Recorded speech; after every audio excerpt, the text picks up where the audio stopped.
Content. All right, perfect, perfect. Well, welcome everybody. Let me get Andy up here as well. Yeah, hope everyone had uh a great New Year's. And yeah, we're gonna have a great conversation all around. You have the plan, will you execute relentlessly? And yeah, companies don't plan to fail, they fail to plan. And so once you have your plan, and I really like 90-day plans, but it's just, sticking to that plan and executing. This is the same thing I do for, all my clients, myself. And there's a famous quote by Brian Tracy that I really love. And I'm going to pull it up here in a second. But while I'm doing that, let's check in with our amazing co-hosts and fellow Ronins, Andy and Christelle. So, Christelle, how's it going? Welcome.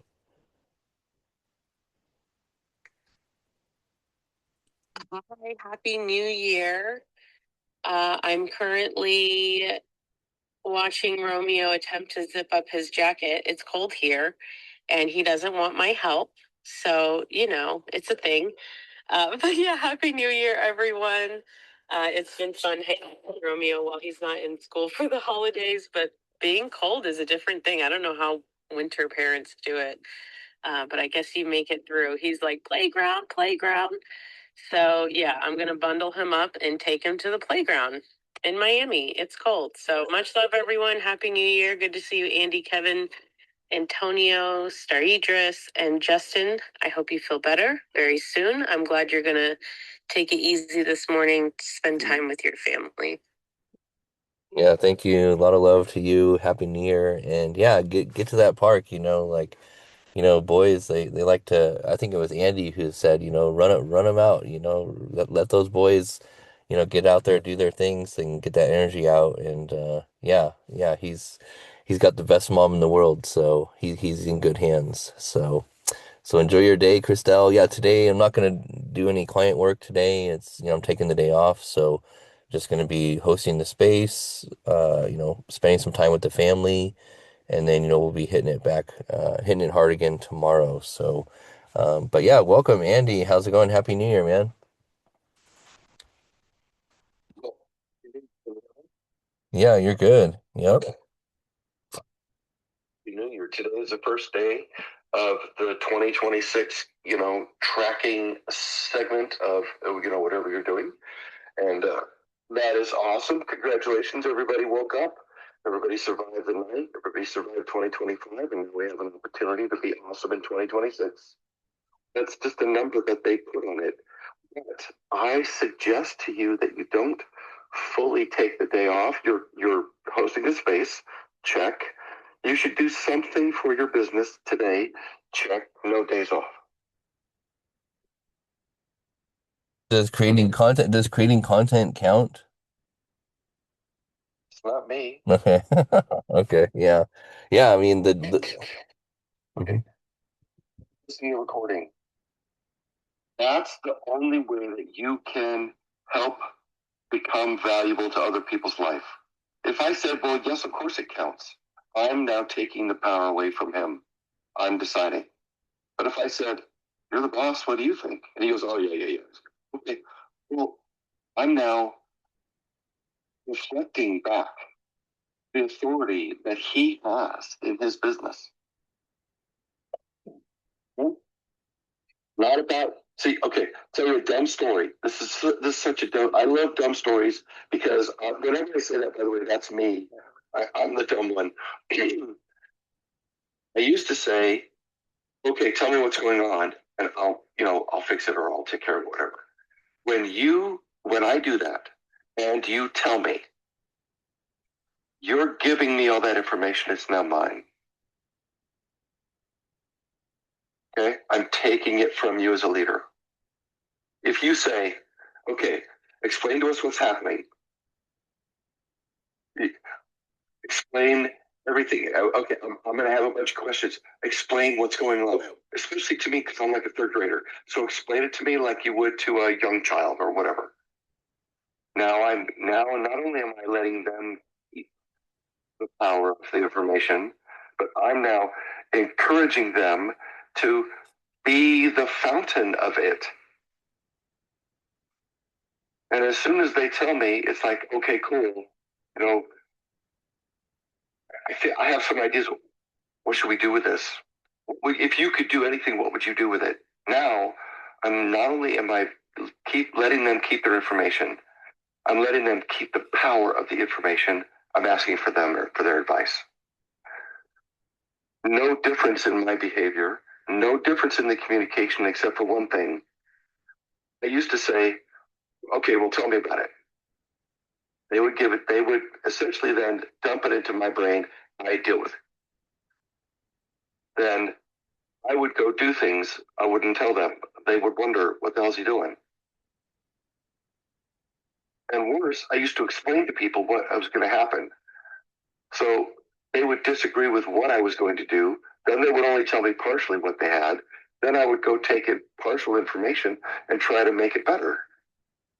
Instead, I learned a long time ago, just have them, you decide, you tell me, tell everybody what's going on so I can hear.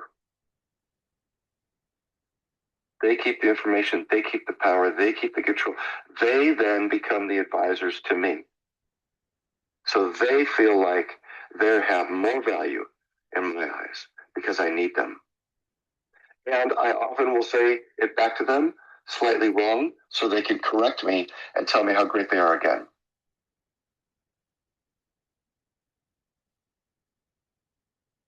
If you want to build teams, you must understand this, what I just described, in the basic philosophy and the basic understanding of how human beings operate.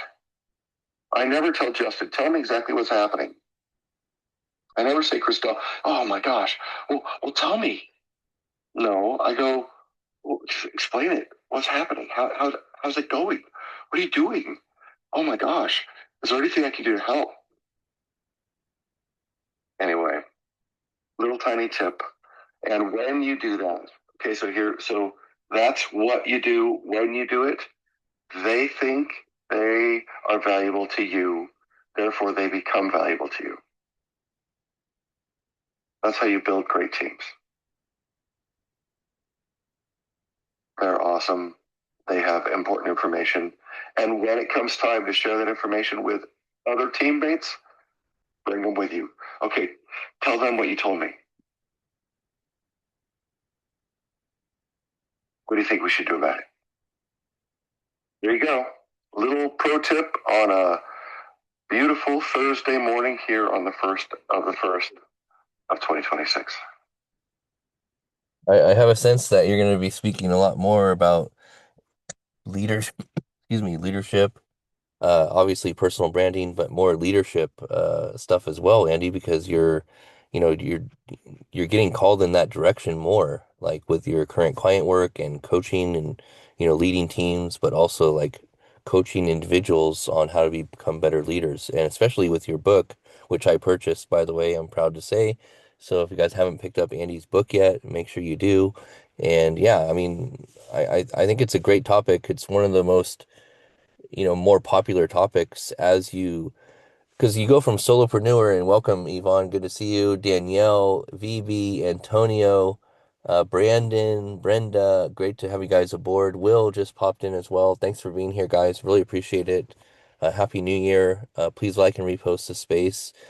But yeah, one of the things as you grow and you scale from solopreneur to a team to, empowering other leaders, leadership is always something you can improve on. You can always become a better leader. And yeah, you have plenty of wisdom to share, Andy. So thank you for that. And yeah, it's going to be a great 2026. And we just like our personal brand, like we mature, right? Like your brands go through maturity, just like people. This is an important distinction. So you've heard of companies doing rebrands, for example, right? Why do they do that? Well, timing, they need to get with the times. They need to demonstrate, growth. They need to adapt to new market conditions. They need to attract a new audience. I mean, fill in the blank. There's a lot of reasons why companies do rebrands. But the same thing applies for us as individuals. We can reinvent ourselves, right? We can rebrand, we can adapt to the marketplace. And that's the most important thing we need to consider is adapting to the marketplace. Um, there's a lot of discussion going on LinkedIn right now for people that can't get jobs that I'm connected with. And that's why I say forced entrepreneurship continues to be a big trend, but they need to adapt more with what's the current economic environment. They need to adapt more. So how do you adapt? You reinvent yourself. You rebuild your personal brand and you increase your high income skills. That's how you do it, by education. Um, so yeah, 2026 is just going to continue to have a trend with more competition. Um, Costs are rising, right? Like, advertising costs are rising. It's not getting cheaper to acquire customers. So there's gonna be a lot of things to navigate. And yeah, just highly encourage everyone to continue building their personal brand, reinvent yourself if you have to, and it's always about who you're becoming or who you're being. But yeah, great to have everyone on the panel here, some Ronins here, and wishing everyone a happy new year. We're gonna do the space today, and pretty minimal work, minimal work. Just gonna do my content and then some family time. But yeah, great stuff as always, Andy. Really appreciate it. And guys, yeah, make sure you pick up Andy's book. But yeah, let's jump over to I'd love to hear from Danielle and Will and then Yvonne. And please like and repost the space, guys. We're gonna go till 8. So feel free to or 7:45, 8, depending on the conversation. But yeah, Danielle, Happy New Year, welcome. Happy New Year. Happy New Year. At what time is it? 7 o'clock. I've been up since 4:30, Andy, with this damn book. 4:30 seems to be but listen, guys, I can take a nap today, so this is no threat to my existence. But I'll get up and I'll be like, wait a minute. And it really, it, I, I'm shocked how I think like, yeah, this chapter makes sense, and then I'll go back, I'll give it a couple days, I'll revisit something, I'll be like, wait a minute. You know what I mean? These rewrites and whatnot. And it's not that I'm revisiting the emotion, but just you start looking at it from a different perspective every time you put it down. That's why these things are living. They're just living beings, Andy, right? And I know you feel it.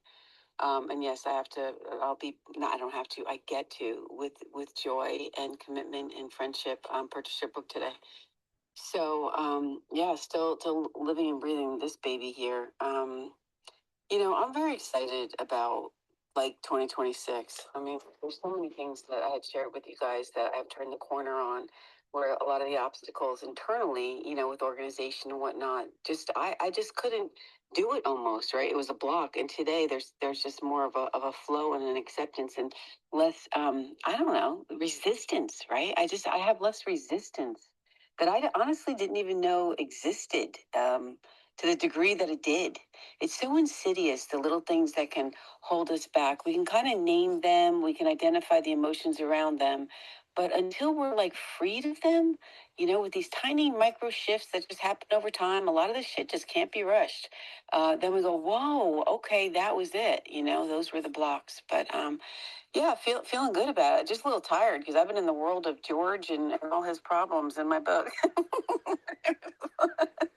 But you know what? When this book is over, I feel like I'm gonna have finished a series. Like you kind of go on Netflix and you're like, wait, I miss my people. Like when all of a sudden, like it ends and it's done. I've been living in the world of this guy for oh my gosh, on and off for a year now. I mean, I started this book last December, so it's so interesting. But mostly it was just sitting down. I've only recently in the last maybe 3.5 months have been dedicating a lot of time to it. So, but yeah, things are good. So what does it say? You have the plan. Will you execute it relentlessly? Yeah, the answer is I will, and I think I have, but in 2026 with just more knowledge, understanding, and less resistance. So I'm here for it. So good to see you guys. Happy New Year, everybody. Yeah, Happy New Year, George. We execute every day.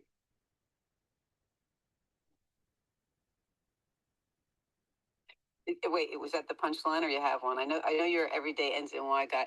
You know, Yeah, it's every day. Every day is it's every day. Yes, every day. You know, it's so funny because like I always say this, and when I'm coaching people, I always like stand behind like that. I don't believe in plans, and so I believe in planning. Absolutely, I believe in forward moving direction, vision, and things like that. But a plan. No, to me, there's so many disruptors and there's so many things that change. And, you know, being on brand like myself with unscripted pivots, one of the first things I do when I'm working with the client is that I recognize they feel like not so much that they're failing, but they're so frustrated because things aren't going the way they anticipated, or they don't have that crystal ball for what they think they're moving towards. And so much of it is getting comfortable with the unknowns. And when I say get uncomfortable, it's like more of like, let's approach this more with curiosity than fear. And, you know, it's all about alignment, right? We talk about this in this space all the time. And, you know, failure, align with your fear. These things are actually here to help you, to teach you. You know, if I'm feeling fear, I'm like, okay, all that's telling me is that something's important. That's all it's telling me. It's got my attention. I do not need to resist it. And that mindset really is a game changer. You know, as human beings, we're going to go there initially, but the difference between, you know, doing things more efficiently and more successfully is how long you stay in the ick. So notice it and then shift. Right? I mean, we're gonna feel it, and I just don't get uncomfortable with feeling it anymore. I know that all of this is data. It's just information. It's like take your damn power back. It belongs. Hmm. I love it, Daniel. And did you say George is that a persona in your book? Yeah, you know, his name, when we started this last year, his name was Neil. I don't even know how that happened, but I was calling him Neil for like 7 months. And then my daughter took my book to proofread it because she's my first pass through because she is effing amazing at this stuff, like amazing at what she does. I mean, she could do this for a paid job, hands down. And she looked at it and she's like, I don't like his name. And so I started to laugh. And I was like, yeah, I don't know. I just kind of picked it. It was like a placeholder. And I have a thing where I call all of my, you know, family members, always have George, Harry, or Fred. So like my kids are Ryan, Connor, Patrick, and Elise. And at any given time, we're like, hey, George, get over here. And I call like, and sometimes I do it with the dog. Sometimes I do it with my husband. So it's this ongoing thing. So people that know me, actually, not just only family members know this about me. And so I'll be George, Harry, or Fred. And so I just thought, okay, which one of those? Fred just didn't resonate. And Harry, I don't know. I got hung up on something with that. So his name is George. So his name is George Keller. And that just has a personal persona, right? Because George, Harry, and Fred are the names of everybody that's close to me when I'm just calling them out loud. And what's really cool is that the other main character is an executive coach in the book. So it's between the two of them. So the book really is putting forth coaching, you know, as an answer to your problems. Because of course, why would I do that? And because it introduces the pivot method formally in this thing, and which you guys know, I'm already doing paid presentations on. I mean, like this stuff is already living and breathing what's in this book, and so it's really kind of cool. But her name is Helen. So I didn't know what to call her for a long time. It was something else. And then, you know, one day, a few months ago, I was just getting stuck in the book. And all of a sudden, my mom's name and my grandmother's name were both Helen. You know, they're both gone. And so as soon as I called that, you know, she's called a leadership architect in the book. She's not called an executive coach. As soon as I named her Helen and changed it throughout the book, that damn book took off in ways that like I didn't even anticipate. It was like the floodgates opened. It was like, you know, the women upstairs in heaven were like, hey, thank you for acknowledging me. Now we're here to assist. It just started to make sense in a way that, because, you know, when you're writing a fictional story, you got to create. I mean, this is just a very different animal than WTF. WTF was more of an explanation of, you know, why I used the acronym, what I came up with, what the rebrand was, and, you know, the mental shift on that curveball moment. This is a whole fictional story, but what's not fictional about it is the pivot method, and that's a framework, and you know that I'm going to push forward like as a owned thing, perhaps licensed down the road. I mean, it has legs to become even as simple as it is. The sequence of leadership thinking is what I'm putting forward in this book, and it's solid. I'm really excited about this book. Um, so, we'll see. But I called her Helen, and then all of a sudden it was like I got the blessing from heaven. The women in my life, they're strong characters. They're like, hey, we're here, we're guiding you, put us in. And so it resonates. So there's a lot of things in the book that people wouldn't know, like what they mean for me, but I do. I actually do a nod to Helen in the acknowledgments that is mom and grandma's name, because I always mention them in my book. Well, look, always, as though I have 15 books. I'm just doing it again here. All right. We got to stop writing people, because I got to tell you what, as important as it has been to give me authority in the space, and to be revenue generating, these projects take a hell of a lot of time, and you're not being paid for the hours that put towards them. I mean, it's all on the back end. But I will tell you, I freaking love it. It's experience for me that didn't exist when I was selling title insurance policies. People, okay. That wasn't real creative. All the boilerplate language that we were trying to tweak to make these big commercial real estate icons happy. I mean, it was kind of dry, as was the law to some degree, right? And so this is really it's interesting, and we have a very creative group here, so I know this all resonates with you guys. So it's good. Yeah, that's great how you do that tie-in and pay homage to, your grandma and your mom in the book. That's brilliant and very heart-centered. And then, like the story behind it too. I'm sure you tell that story, on stage when you're speaking because, storytelling is part of brand building, and that's how you really, you know, hook people in with your storytelling. This is how we stand out from AI, right? Like we all have stories to tell, and the better job that we can get at telling our story and telling our clients' stories, that's going to be really important. And yeah, I mean, we have the tools to do it, and yeah, like that's really Yeah, no, sorry, not to interrupt. I apologize. But like what you're saying is true. One of the things that has been a differentiator for me, and it's not even that I so much planned on doing it, it just organically happened. The inclusivity is just not my storytelling, but also the audiences. So one of the things that I do, and I will be very intentional about doing this moving forward in creative ways, is to include their stories. So when I'm doing presentations, it's very interactive. So I'm talking about something, I'm telling you like why I'm talking about it, whatnot, and then I invite them. And so sometimes it's a little bit of a worksheet, and then it's like, hey, you talk to your person sitting next to you, so they have a little bonding moment. Then they get up and then they share. So the idea is too is that even as I get invited to assets, it's not the same presentation each time because it involves audience participation, and it has a spontaneity that creates a sense of flow, so it doesn't look so canned. It's like whatever happens, happens, right? And I'm there to meet it. An older version of me would not have been comfortable with that because there would have been wild cards at the table. But now, and I've shared this with you guys, when I go into these rooms, I literally physically pause and I invite God to go before me. And I'm like, you go first, you lead, bring the best out in me. I'm prepared. Please help me, deliver what it is that they need and make it the best experience possible for the audience. And then we just go. And so I'm no longer concerned. It's like my faith and my trust in my higher power carries me through the unexpected.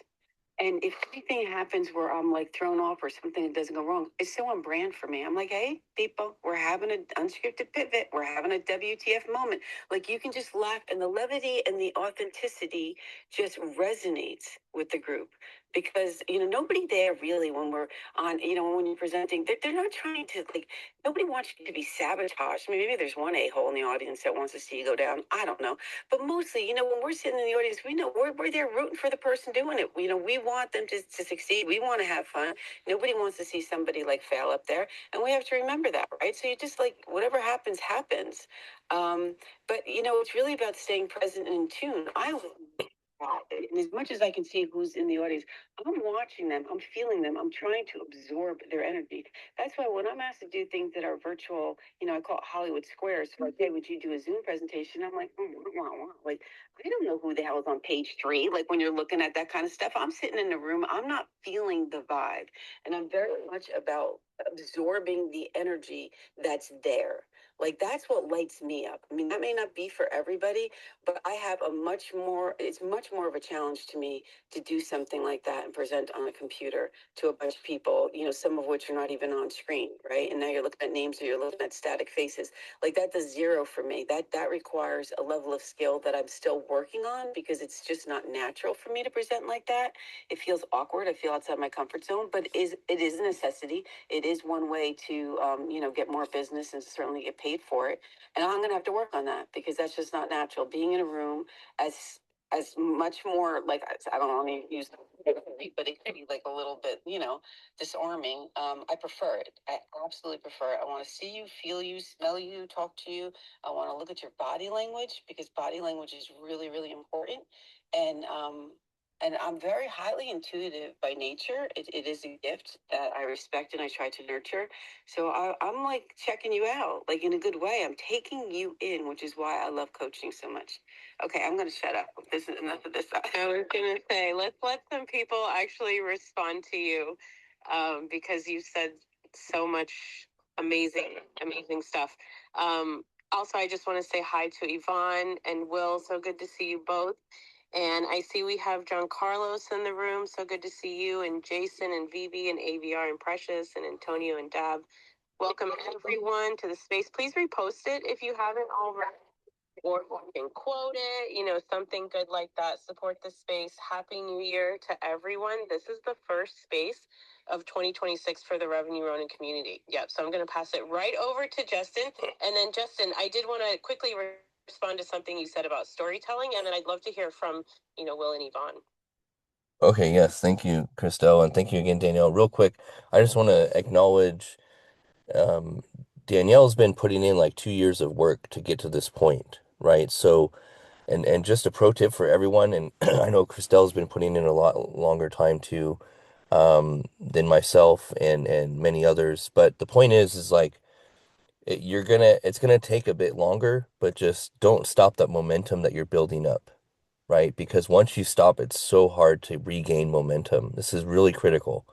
And this is why, you know, you've heard me say it, I'll say it again. My biggest mistake I made was putting my personal brand on hold for 15 years and not building my email list.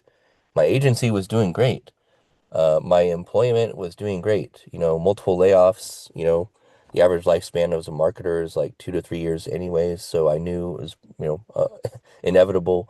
But again, it's your thing, right? And I posted a quote in the Jumbotron.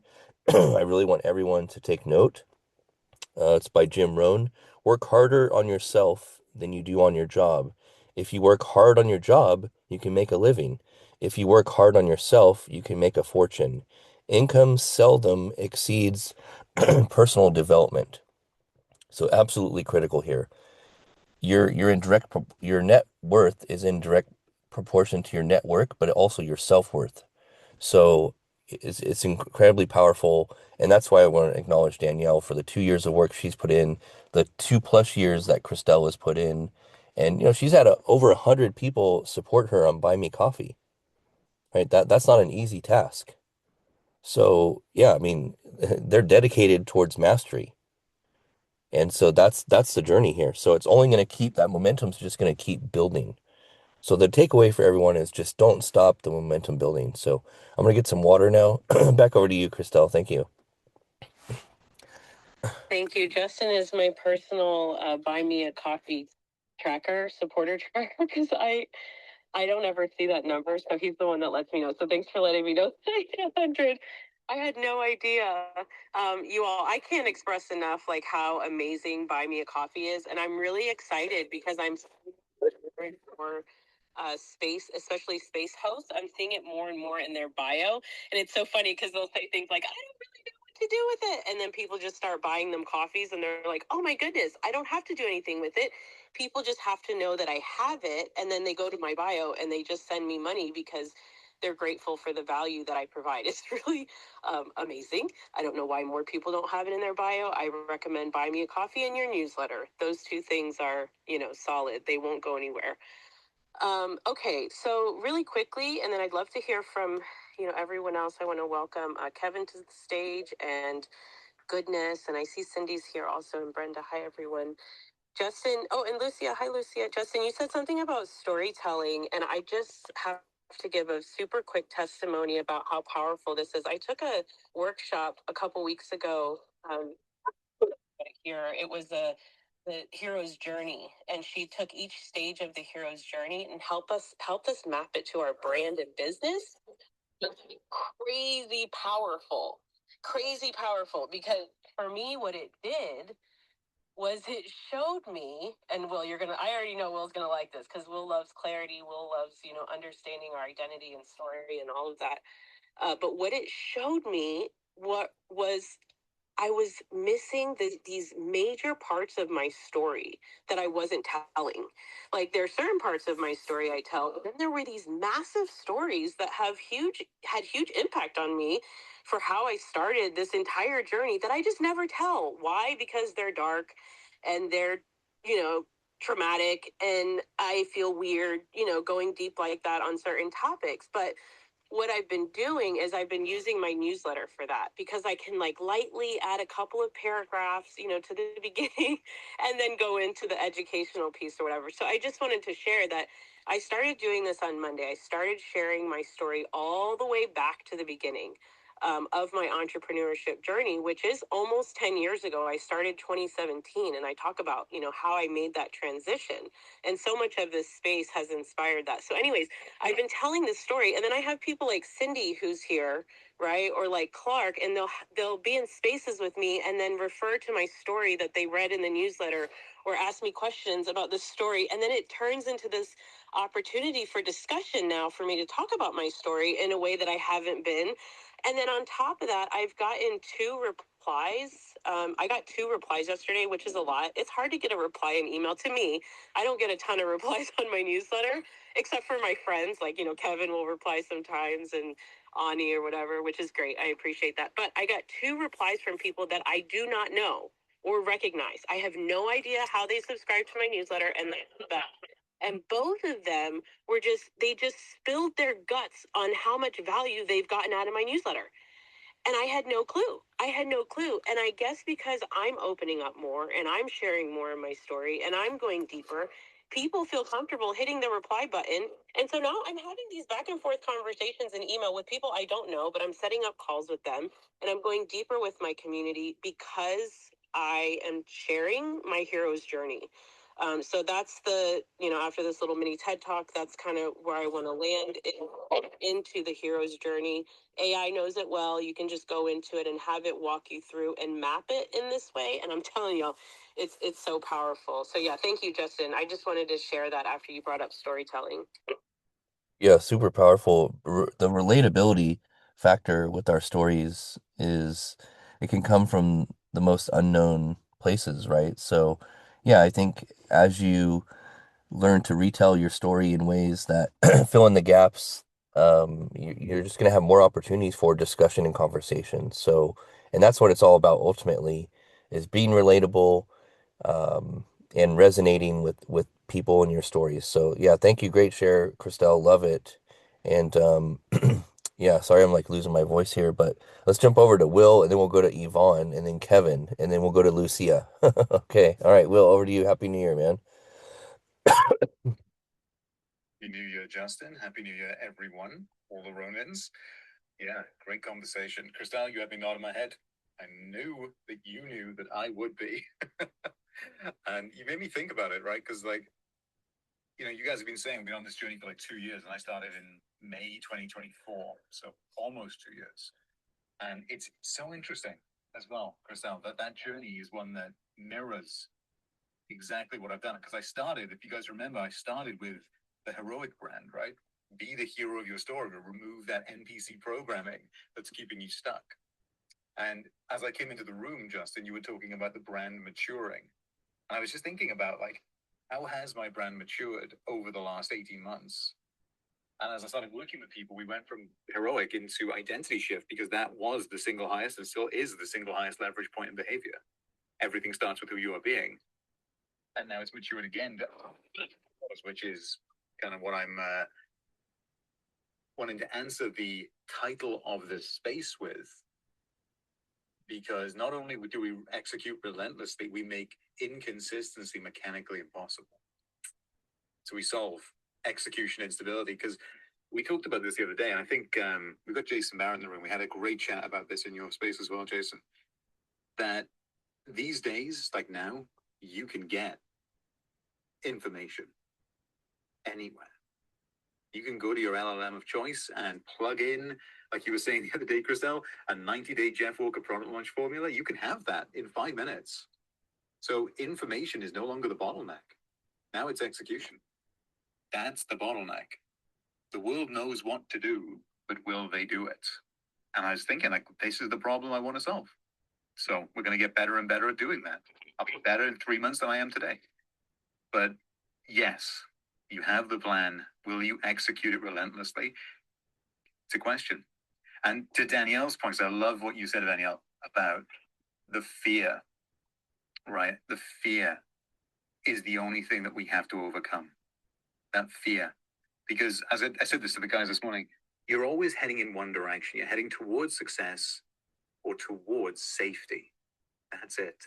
Your brain is the unaware brain is a safety-seeking mechanism, and safety equals what you know, what is predictable, not what you want. That's it. So you're either heading towards the predictable known or the successful unknown. And all fear responses are, when your brain flags it, when your amygdala goes, what's this? It's just the unknown. That's it. So, yeah, beautiful topic today. Are you executing relentlessly? You are. You're always executing relentlessly. The question is, are you doing it deliberately in the direction that you want to go? Because I said this morning, right? Inconsistency in the beginning is a very cheap problem, because if you're not heading in the right direction, it is like you can dabble inconsistently, sure, but you're not getting results either way. But if you're heading in the right direction, if you have capability, this is where execution becomes essential. Because when you're capable and then you're not executing, that's the revenue leak. Okay. And you're not capable yet. The momentum that you're building is, can I get good at the thing? Am I heading in the right direction? Am I figuring it out? But there's a moment where you know where you're going and you choose not to go that way because of fear. That's where it cripples you. So that's what I'm focusing on this year. Thank you, Jeff. Good stuff. Well, yeah, face the fear and do it anyways, and relentless execution on the right things. And you may have to pivot, as Danielle would say, but make sure you're clear about your indicators, right? Make sure you're very clear about your KPIs, your key performance indicators. What are those for your business? Just to name a few, right? Revenue growth. How many subscribers am I acquiring for my newsletter? Um, you know, how many, clicks am I getting on my links? These are some basic indicators, right? So just get some clarity around the key performance indicators and ask your LM of choice. But, the basics for sales and marketing is really, how many customers am I acquiring? How many customers am I retaining? And how many newsletter subscribers am I acquiring? And is my revenue going up or down? Right? So when we referenced Christelle earlier on the Buy Me Coffee, right? So value, right? So you're paid in direct proportion to the value you provide in the marketplace. Let me repeat that. You're paid in direct proportion to the value you provide to the marketplace. This is a big concept for people to grasp, because there's a lot of people, they're not bringing in revenue, right? They're not bringing in enough revenue, right? And so when you get really clear, they're either A, not talking to the right people that have the budget, B, they're not the right decision maker, or C, it's not the right timing. So if you focus on fixing those three things, talking to more people that have budget, talking to more people that, hey, they're doing their planning, they're ready to invest in some coaching for their team members, maybe they're going to bring in Danielle to do a coaching session, right?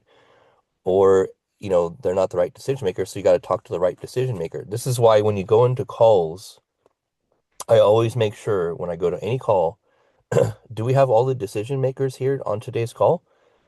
Oh no, Jim, he didn't make it or whatever. Okay, well, let's postpone this call because, I want to save and respect everyone's time. And so, let's go ahead and reschedule this call when Jim's available because I'm not going to waste time and do two calls if I don't have to, right? Like your time is valuable. So you got to think more strategically. So I just wanted to build on what Will was saying because, yeah, relentless execution on the right things is critical.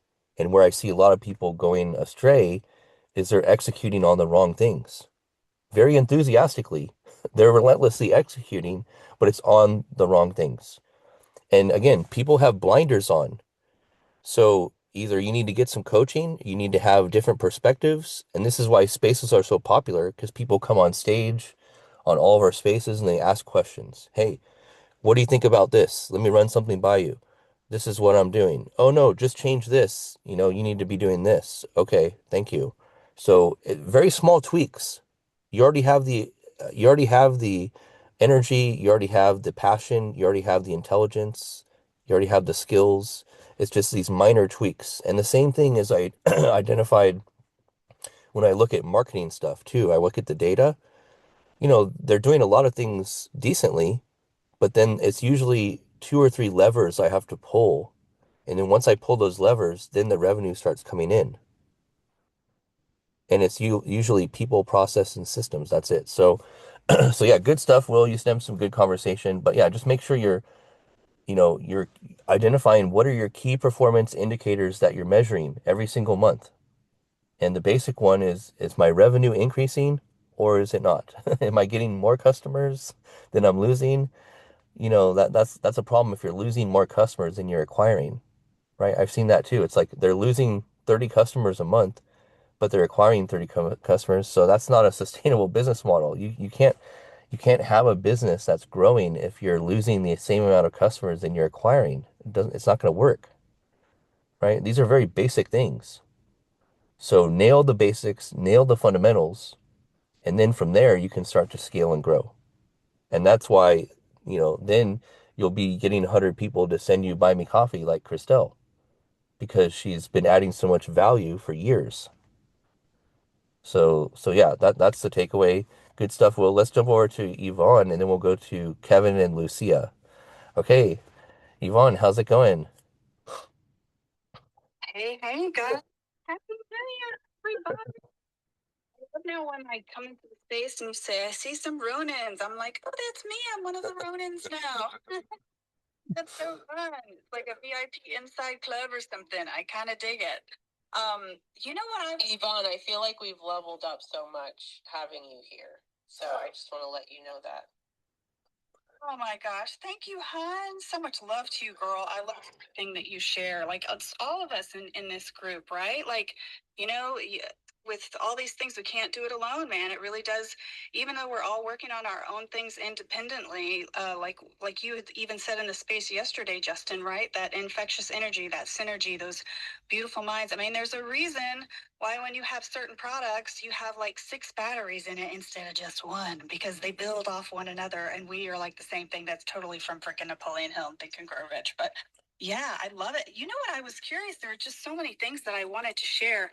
Oh, you guys tapped on so many things. Storytelling, you guys, the power of storytelling. Daniel, I love what you were saying in regards to that. And I just want to give an example of that. But before I go to that, Justin, I was going to ask you, you said that, that people are, busy doing a bunch of things, but I usually see them doing the wrong things. And right off the bat, I thought, well, what are the top 3 things that you see that people are doing that are wrong?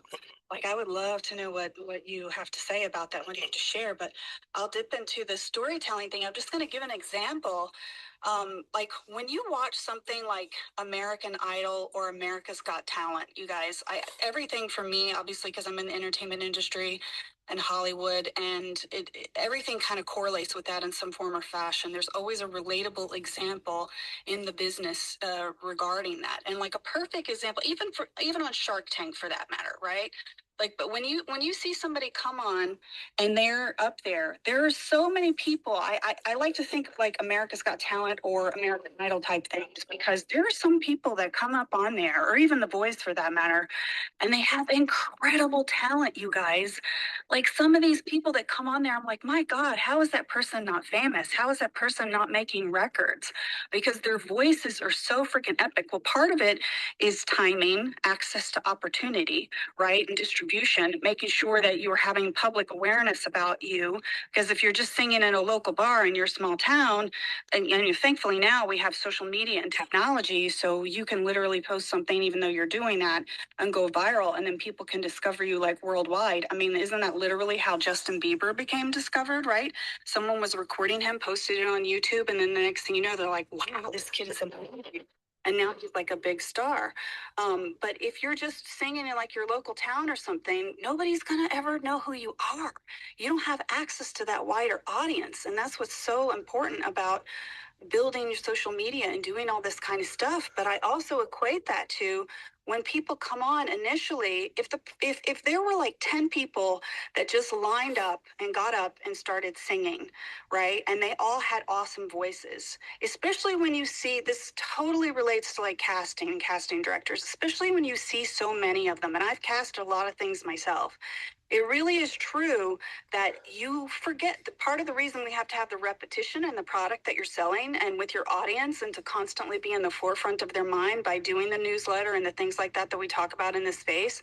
But it's because until they really have a deeper connection with you, which sometimes can take time, they might not remember you. And a perfect way to have an example related to that is because with the attention economy, right, there's so many people that are coming in that are sharing so many different things. And for example, I'll just use like if you have 10, 20, 30 actors that come in for an audition or something, and there are so many different people, even anybody that's watched American Idol, and you see that. And then sometimes you think to yourself, when they're singing and they're doing their thing, with their energy, their essence, you're like, wow, I love that person's vibe. And then you hear their voice and you're like, wow, that's amazing. And sometimes even later watching shows like that, you kind of get like an experience of what it's like to be, in a casting room, in a casting session, and you see so many people, and but then you're thinking to yourself, oh, I want to remember that person. And sometimes there are some people that you do remember that do stand out, right? Like they have like super quirky attire. I mean, that's why people in Hollywood dress in all these big blingy things and stuff like that. Like Lady Gaga is a perfect example of that. She put herself on the map by doing some of these completely crazy, outrageous things with some of her costumes and stuff that she wore. Like I'll never forget the freaking meat suit thing she wore in Brooklyn that time. And I didn't know her that well at that time. And I was like, what the hell? This chick is nuts, right? Meanwhile, it was freaking brilliant because not only was she getting a lot of press, but then because of the sort of disruption that she was doing, people then remembered her. That's why when you see a lot of these shows, sometimes some people come up and like do stupid things, like because they just want their 15 minutes of fame. They want to be on TV and they dress in a freaking chicken suit or do stupid shit like that. And it's like, oh my God, you're not really trying to make a career here. But then people end up remembering them. But even those people who are great, and even those people who really pop and stand out or maybe do something like that, sometimes you still forget them, right? So hence the power of repetition. But the thing that makes you really remember someone, it goes back to one of the core things where, they always say people might not people might forget what you said, but they'll always remember how you made them feel. And when you're telling a story from your own personal journey, like when some of these people get up on these shows and they start telling, do the story arc, why they tell their particular story. When they get up there and do that, there is something that happens in human beings, and this is the power that we have over AI, because AI doesn't have any of its own unique experiences. Only we as human beings have that.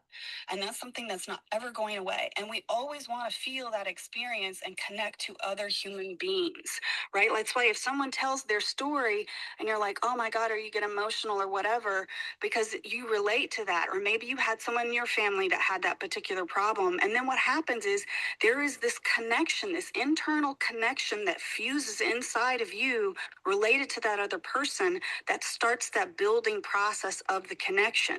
That's the initial core of what happens there. And it's through the storytelling that we have that unique emotional sort of spark that starts to build that deeper connection, that invisible thing inside. Now it can fade out if they don't continue to do that. And that goes back to the point and the importance of having the repetition, and like with the newsletters, or like even with the Ronins, right, Justin? I mean, you've been talking about it for so long, but not only is it a matter of the timing, now the timing was perfect for me. That's why it ended up happening. But you still kept showing up on a regular basis, and you still kept talking about it. If you hadn't, then the timing for when I was ready with what it is that you have to offer would not have been aligned, because you would have faded away. So there's not only the solidification where that connection and that bond person gets stronger and stronger over time, but then there's also the timing of those things when it comes to selling. That's why when you see, and I'll land with this, when you see people who are actors on these TV shows, over the period of time, you develop this bond, this familiarity with them, with that likability and all those other things. That's why when people meet them in person, they feel like, oh, I know that person, right? And you do, you know their essence, but you don't know them on a personal level because you're not in their day-to-day life. But people kind of misconstrue that. But my point being is that's why storytelling is so powerful, you guys. Your epiphany story, like, oh, I had this thing happen, that's why I'm doing this business. Like your story that you tell, Justin, right? I'm a forced entrepreneur because of this, and I have to still build my brand because I made the mistake of not doing that. Little things like that, repetition of those things is what really builds the personal brand, but what also creates the lasting long-term relationships with people, where you're not just some other person that's selling a product or some other person that's a great singer. There's another level to that that's uniquely yourself. And that's, you guys sparked a lot of that in me. I wanted to share. Yes, thank you, Yvonne. Yeah, the timing is everything, and there's the four pillars of success that I teach religiously. And you hit the nail on one of them. It's the timing, right? So you the foundation is it's you have to be the right you, right? This is the foundation, right? So you have to be the right you, mentally, physically, spiritually, emotionally, economically, like you have to be the right you. It starts with who you're being. That's number one. Then the other side is the right timing, right? The timing's got to be right. And then the other side is the right vehicle. And what is the vehicle? Is it an e-commerce store? Is it a product that you're building out for other celebrity entrepreneurs and helping them on the journey, right? So what is that vehicle? Your business vehicle. And then the last one is the right knowledge. And it's not, I have a quote, it's knowledge is not power. It's really applied knowledge is true power. Applied knowledge is true power because you can know everything in the world, but unless you're relentlessly executing, you're not going to get anywhere. So once you have all four of those things in alignment, which if I rewind the clock to my IT business, I was too late to the game in the IT business. Had I started that company probably 5 years before, I would have made multi-millions. But I was still in high school. It wasn't the right timing for me, right? So I missed the boat on that business model. And then on my marketing agency, I was too early. I was too early. I was still trying to educate companies on why they should be on social media. That was like, 15 years ago. It was too early, right? So timing is everything. So timing is everything. Your business can, based on timing, if you see a trend, you have to be part of that trend and on the upward slope. Like that's why AI is a huge trend right now. That's why everyone and their mom is talking about it. But the few businesses who remember the fundamentals of how businesses work, how to acquire customers, how to bring in revenue, they will win. The other people who are chasing shiny object syndrome, who don't understand sales and marketing, they're not going to win. So that's why you need to remember the fundamentals of how people buy, how people make decisions, and looking at the data. So this is the Ronin way. You asked a great question, and I'm going to answer it right now, Yvonne. So discipline, data, results. This is the Ronin methodology. Discipline, data, results. And the top three mistakes that I see people making is number one, they're flying blind without proper tracking and planning. So tracking and planning. So if I go to a client, a prospect, the first thing I ask is, do you have a marketing plan? And they look at me like I'm a weirdo. And I'm like, yeah, do you have a marketing plan? I gotta know where I'm starting. If they have no marketing plan, then it's gonna be a very easy sale for me because they have no plan. Now, if they don't value planning or they're just, winging it, then that's an indicator that they're going to be a challenging client. But the ones that come on board and they understand and appreciate planning, proper planning, strategic planning, that's a good fit for me, right? So that's number one. So they're flying blind without proper tracking or planning.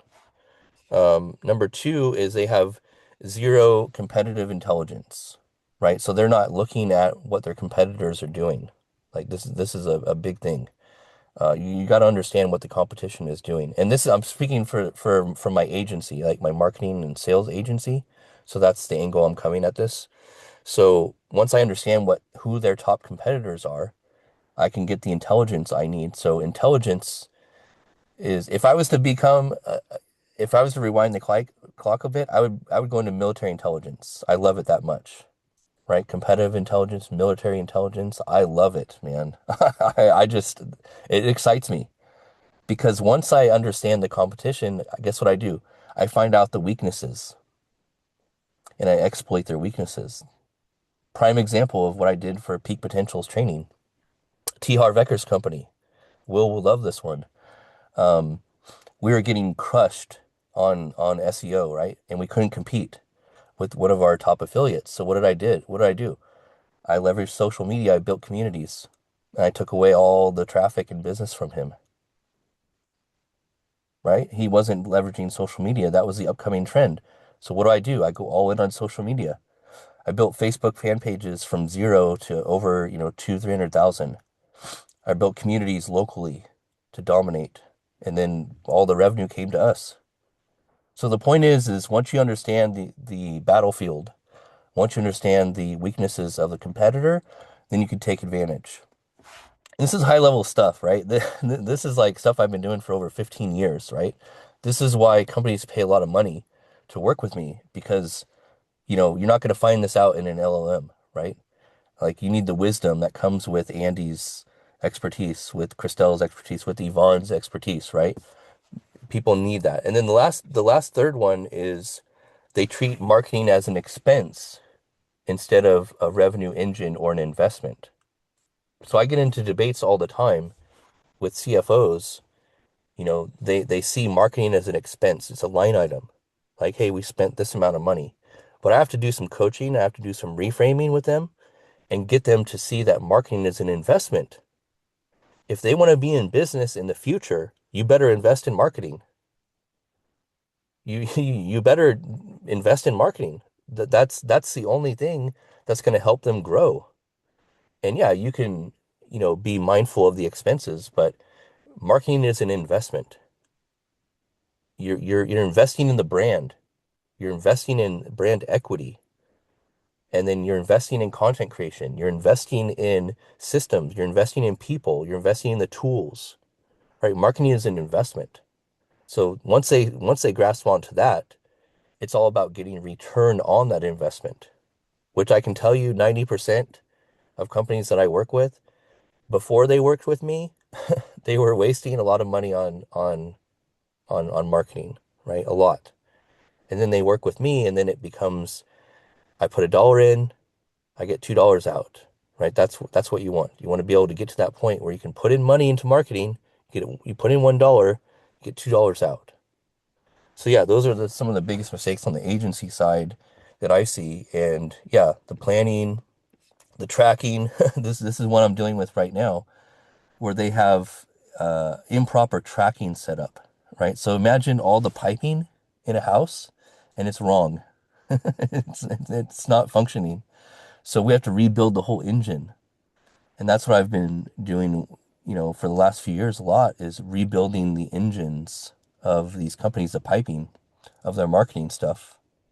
And it's a lot, right? It's a big undertaking. And that's why people aren't willing to do the hard work. Let me just be very clear. Okay. People are not willing to do the hard work. So why don't you do it and charge accordingly? But part of your job is education. Part of your job, you're going to have to educate people on why their challenges exist, why their stuff is broken. And this is where the AI tools help you, right? You do the assessment, you look at the tech stack, and you educate them. So part of sales is always educating. But then that's why, I can charge high ticket now to fix what's broken. So yeah, kind of a long-winded answer there, Yvonne, but hopefully it is valuable for everyone. But this is what I deal with on a daily basis. I love it. It's fun to me, and I'm just gonna start charging more money and getting more, higher budgets. That's it. That's the name of the game.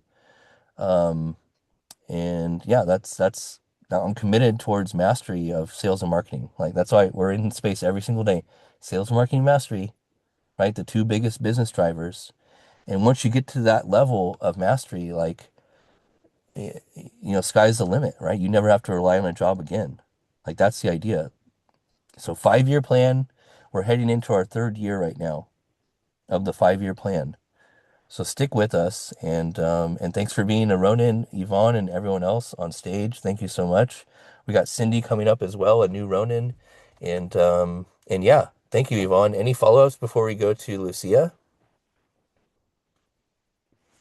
Oh my goodness, no, I freaking love it. I just like you guys, like it's only 20 freaking bucks. Like if you'd want to just join the Ronins, I'm just gonna totally pitch you because like now I did it because I want to support you and all of this that you're doing with spaces in the morning. But you guys, even on just a basic level to start yourself out, even if you're not able to do the higher tiers at this time, like having the community and being a part of that will help you level up, period. Like just being a part of that will absolutely 100% help you level up. And I'm telling you, the return on investment for even, 20 bucks is going to be invaluable. That's just my personal perception, like, looking forward. Dang it, there was something else I was going to say, but I think I lost it. But yeah, I just want to shout you out with that. And you guys, 2026, man, we are going to freaking light it up. Oh, I remember. I knew it would come to me. I also wanted to say, like, all the other stuff that you just talked about, right? Like a lot of solopreneurs, a lot of people that are starting out, you want to do all this stuff yourself. I mean, right now I'm doing a lot of my building myself, but I'm here to tell you right now, all of that expertise like that you have, and I know, like, I'm very blessed, I'm humble to say, but thank God for my brain. I know that I'm really smart. I can figure anything out that needs to be done. But the fact of the matter remains, I don't have the time to be everywhere at once. And with me being the forefront face of my company, and I know how important it is for me to focus on that. Like perfect examples, Russell Brunson, like he has a team of people that do a lot of the other stuff that he initially had to do in the beginning because he is the face, he is the brand of the company. So it's more important for him to do the videos and a lot of these other things to get in front of the camera and do these presentations and all this kind of stuff than to do some of the other behind the scenes thing that is also still very pertinent and valuable for the company to really expand. My bottom line point about that being is you might at the beginning, you might need to know a little bit of that stuff, but that doesn't mean you have to know all of it. And that's the reason why you hire someone like yourself to handle that other stuff, to take that load off so that I don't have to have that full load of doing all of that stuff. The power of delegation, you guys. Do not underestimate the power of delegation. Everyone that I have worked with at big levels, like even if it was like a personal assistant for freaking Tom Cruise that literally had to go pick up his dry cleaning, you would be amazed. Like time is money, and when you get to that level, that's when it really is. And you got to make sure that you know where you're at in that particular point on your entrepreneurial journey, and make sure that you're delegating that. Like you might think, oh, I'm going to save 500 or 1,000 bucks, like you're saying with the marketing budget and stuff like that, because then people get into that broke think, that cheap think. But it's kind of like how Mark Cuban says, right? Like 50% of a watermelon is a whole hell of a lot more than 50% of a grape, kind of thing.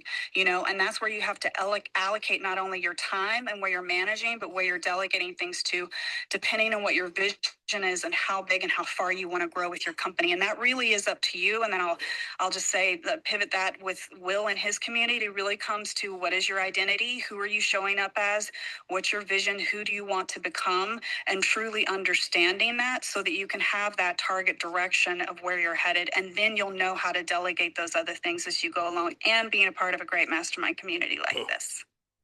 Yeah, thank you, Yvonne. Really appreciate the kind words. And yeah, everything is figure outable, right? But learn it, do it, and delegate it.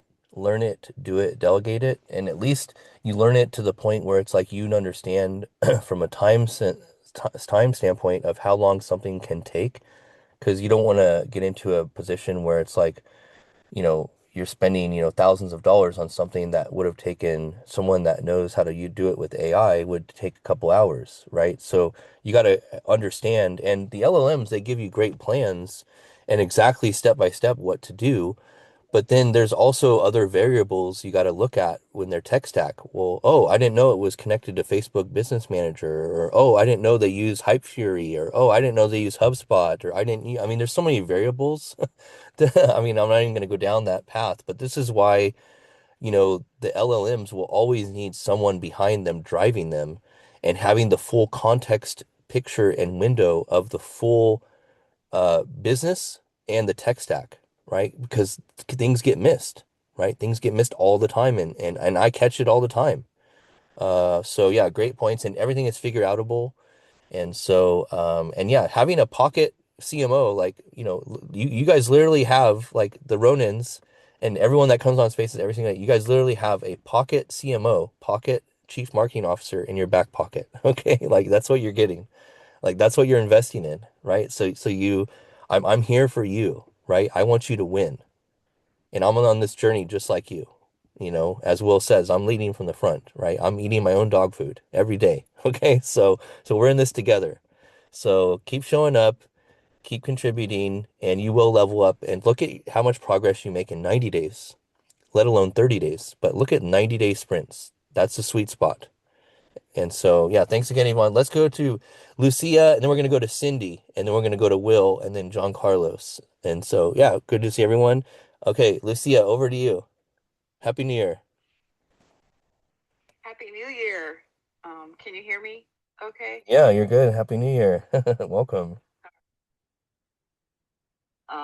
Well, it's a new year, and so new things, new beginnings, new opportunities, new directions, new stuff.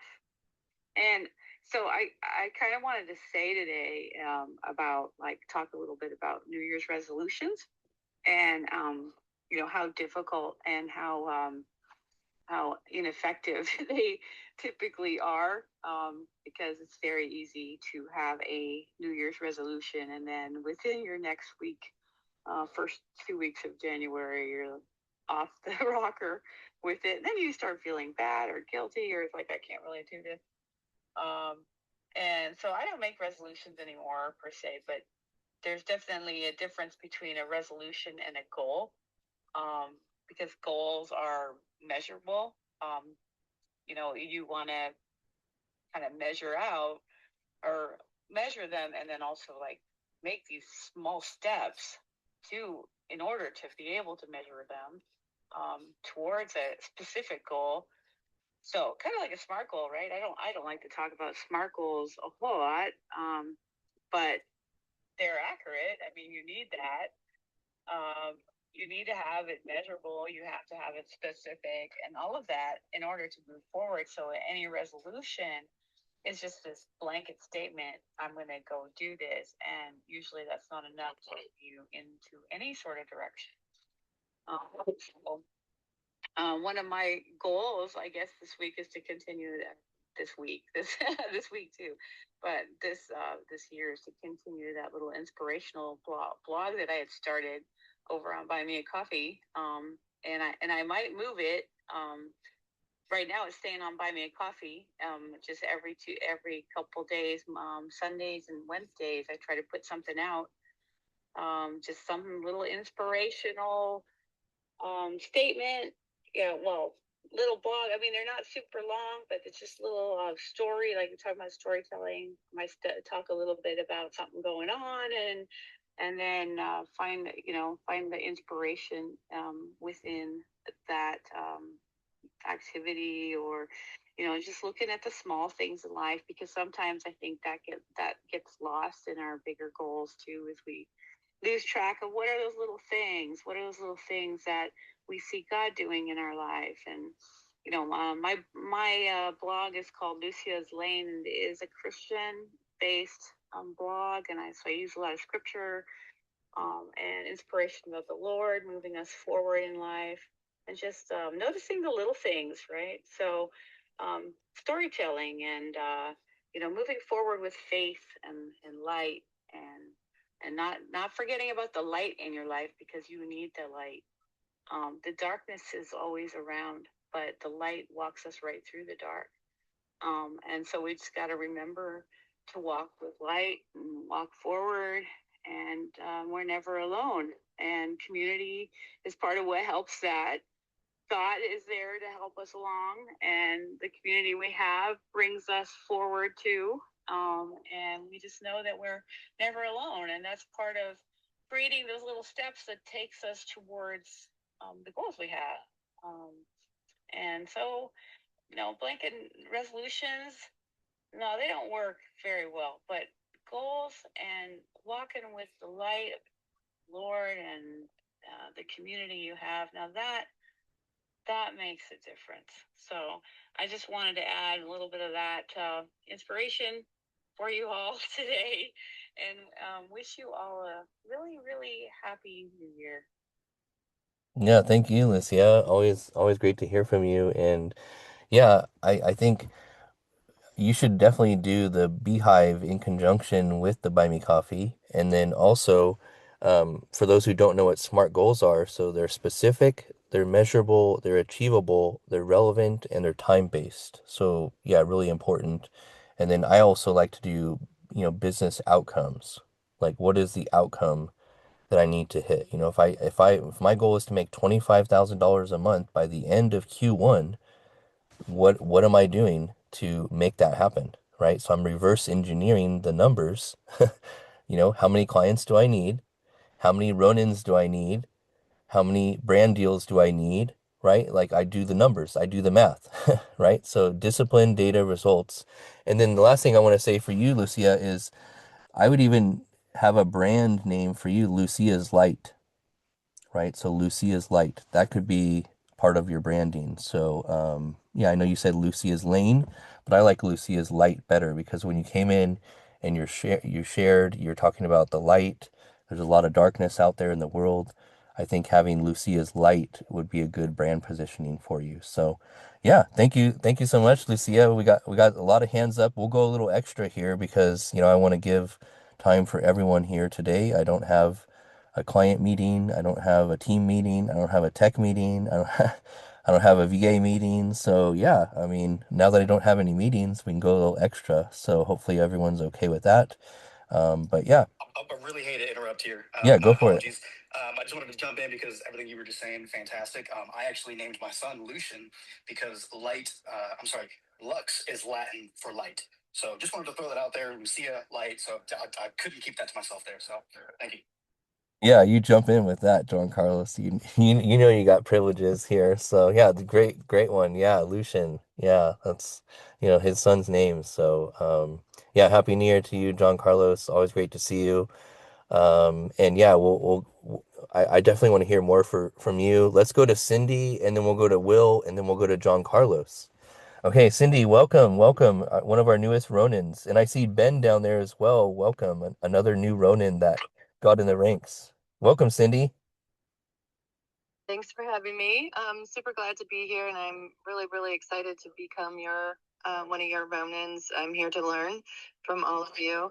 The funny thing is, my name means light. So, Lucia, I love that you came in and gave some inspiration, because when you're going through business type situations and um, goals and stuff, we need to be inspired, and we all have our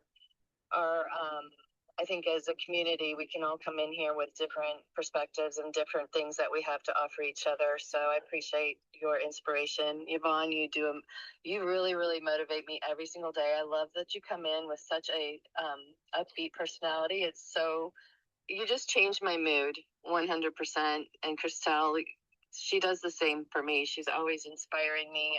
I go to her space every single day, and I just can't thank you all enough. My story is a little bit different. I am, we are inventors, my husband and I, and we've been working on inventions for a long time.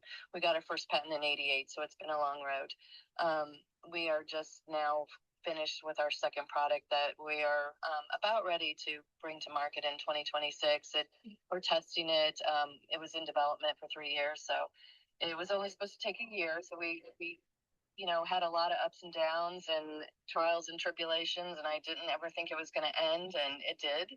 Thank God, and the machine is working perfectly, and we're excited to get it to market. My thing is, I've never been a social media person because we've been so focused on being a mom, raising kids. I own my own boarding business. I own dog boarding, that is. We own a couple studios, and life is just busy on top of. I apologize, that was a dog collar. But anyway, we've been busy also trying to get our product developed, and that's been a journey in itself. So I'm just now coming to social media because I feel like I want to build a brand for myself. And I actually am so glad that I came in contact. I think Kevin really inspired me because I would always hear him on spaces. He'd be in a lot of spaces. I would listen to him, and I found his community through just being on spaces. And I'm very thankful and grateful for it because there's a lot of wonderful people here. To make a long story short, I'm not the best of speakers, but I feel like it's something I need to get good at. And I need to build a brand for myself because I feel like we have a lot to offer. Just going through the whole entrepreneur visionary stage, getting patents, just offering advice. I'd like to write a book. I just need to get better at just building a brand and being able to help people. So anyway, I'm just really glad to be a part of the community. I really appreciate everybody on this platform that is helping me through my journey, and I think 2026 is going to be an awesome year, and I'm really excited to be here. Thank you. Yeah, thank you, Cindy, for the kind words. And yeah, you've been an inspiration, your story on this platform. I've heard you in multiple spaces, and yeah, just excited for, this next quarter for you and what you're building. And yeah, you're in the right room. So so great to have you aboard as a Ronin. And yeah, so product development, just to make a couple comments here. So and this goes for anything. Things typically take longer than expected in business sometimes. And so you just got to be prepared and know that, hey, look, you know, and this is a prime example, right? Like we were supposed to go live with our client ads January 1st, but we didn't have the tech foundation done in time. So we had to postpone it a week. These types of things come up. And so just that's part of the business game. Timelines change, budgets change, priorities change, and that's the reality. So, how do you navigate that? And that's where being in a community with other business leaders, operators, agency owners, CMOs, fill in the blank, right? That's why being part of a community that's really business focused, revenue first focused is going to be helpful for everyone. And so, yeah, just, keep up the great work. You're making and social media, yeah, like social media, how I really got onto social media, like, 15 plus years ago was, um, I used to be an IT guy. I was a technical guy, like, not Timo's level, but I was a IT guy. And I saw everything shifting towards digital marketing, and I got bored of IT, and I said, you know what, I'm gonna get into digital marketing and social media because I like people. It just resonated really well. So if you like people, you do really well on social media. And it's all about building relationships, building rapport, being relatable to other people. And then that's just going to really help, accelerate your growth. Because you're really learning at an accelerated rate from others, especially with audio spaces. But then also you're able to attract, and drive product sales as well. But again, the foundation and fundamentals is the email list. Like I can't stress this enough, email list building, and yeah, like just don't stop putting out content that's valuable and building connections and, driving sales and revenue. So, and it can be harder to drive sales these days. Let me tell you, it's much more challenging because you need more touch points to convert people, right? So in the past, rewind the clock a few years ago, you needed 20 to 30 touch points to convert people. Now you need like 50 to 100. That's what the data tells us. That's not me. That's what the data is showing us. So the point is you need to be in front of people more. Like Yvonne was saying, yeah, Justin, you're showing up every single day. Well, yeah, you need to be in front of people that much more to convert people these days. That's just how reality is now. So yeah, hopefully those are some good tips. But yeah, Cindy, you're gonna have a great, yeah, there's no hope about it. You're gonna make it happen. Ronins, they only have two modes of operation. Let me just be straight with everyone. Hopefully you saw it in the onboarding video. So there's two modes of operation. There's the wizard mode and there's the warrior mode. The wizard mode is ebb and flow. You're adapting to pivots. You're fluid. But the warrior mode is whatever it takes, period. Full stop, ethically. So it's whatever it takes, right? Like I don't stop. Like I'm gonna get to 25K a month, like by the end of Q1. And there's nothing that's gonna stop me. Nothing, absolutely nothing. As long as I relentlessly execute, I focus on the fundamentals, I will hit it. And that's the mindset you gotta have. That's the mindset. It's whatever it takes, period. Full stop, ethically. Because everything is figure outable. People, process, and systems. And that's the name of the game. Learn it, do it, delegate it. And there's going to be people. Yeah, go ahead, jump in here, Cindy, please. Yeah, I that you talked about timing because it's so true. And I've learned patience throughout this whole process. Patience is key and timing is key. You can, we've been knocked down so many times and we've been told that no, this isn't going to work. This isn't going to work. But you know what? If you have passion and you have vision and you know that it will work in your heart, it's going to work. And it might not happen as fast as you want it to, but if you have passion and you have the will to stand up every time you get knocked down, it will happen no matter what. There's nobody that can stop you except for yourself. So, I love the fact that you brought up timing because it's so true. I mean, we've been at this for so long. You would think that it would, have been timing, but it wasn't our time yet. Now I feel like, okay, we did all the dirty work, you know, let it be, let it be. I mean, I'm hoping some OEM comes in and buys it so we can just move on because we've done all the development. We've been knocked down. It's just the grit and the dirty work that has been involved in it. I'm ready to relax a little bit and enjoy it and build, just be able to help other people.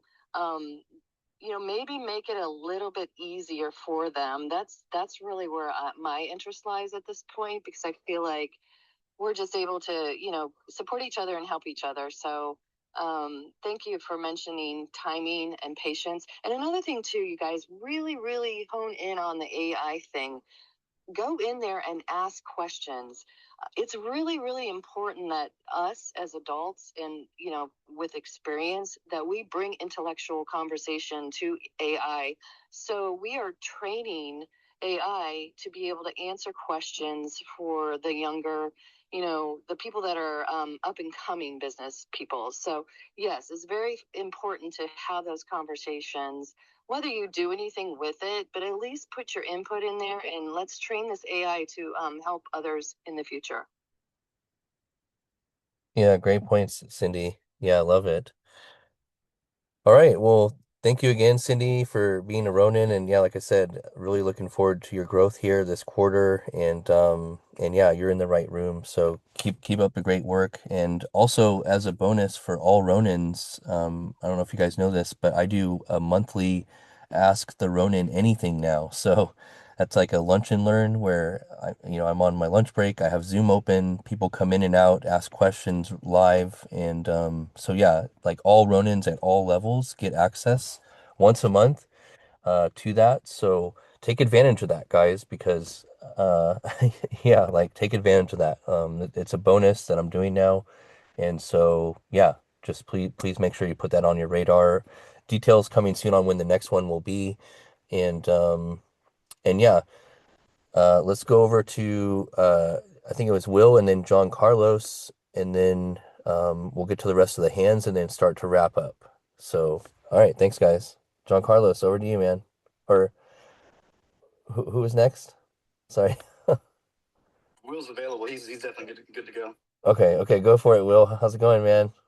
Jump I in didn't here. realize my hand was up. I had something to say to Yvonne like half an hour ago, but no worries. What I can say, which is helpful for people, um, someone flagged. Sorry, I wasn't looking at the screen, but somebody flagged resolutions, right, and how they're ineffective.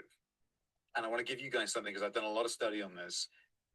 The average resolution will fail 70% of the time in the first 7 days. This is from the University of Scranford. 7 days from now, 70% of the people who say this is what I'm going to do will have failed. Within the 30 days, by the end of the month, 92% will have failed. This is stats. This is provable. This is measurable. This has been documented. And the reason that they do that is they go back into fear. Because they don't make a decision, they make a vague suggestion. So a resolution is a vague intention, right? This is what I'd like to do, but I don't want to do it if it's making me uncomfortable. A decision is the elimination of alternatives. A decision is this is who I am now, and I act that way. So rather than a resolution, make a roadmap. And for anyone who is in Unshakable Entrepreneurs, and you haven't done it yet, do your Q1 operator roadmap. I've got mine printed on my desk right in front of me. And this is, I'll just give you the quick 5 steps. Keep it real quick because I know we've got hands up. Vision. What is your vision? Your 5 to 10 to 15-year vision. Which direction are you heading in? If you're a gamer, think of this as your waypoint on the map. Where are you going? Q1 outcome, just like Justin says, what is the outcome you want to achieve at the end of Q1, your 90-day objective? Then your identity. Who are you being? Who must you be to be equal to that outcome? Right? Because you don't get what you want, as you all know, you get who you are every single time. Who must you be to be equal to the outcome? That's in your control. Outputs. What must be true for that outcome to be verifiable and measurable, right? Outputs. These are things that must be true for you to have achieved your goal. Then you park it. You cannot control those. So go to inputs. These are the things you do every single day. Okay, so now, because if you go by outcomes that are out of your control, you set yourself up for failure. Set your direction, bring it down to your inputs, the things that are in your control, weekly and daily, and relentlessly execute those one per day, and you guarantee 91% steps forward towards the goal over the quarter.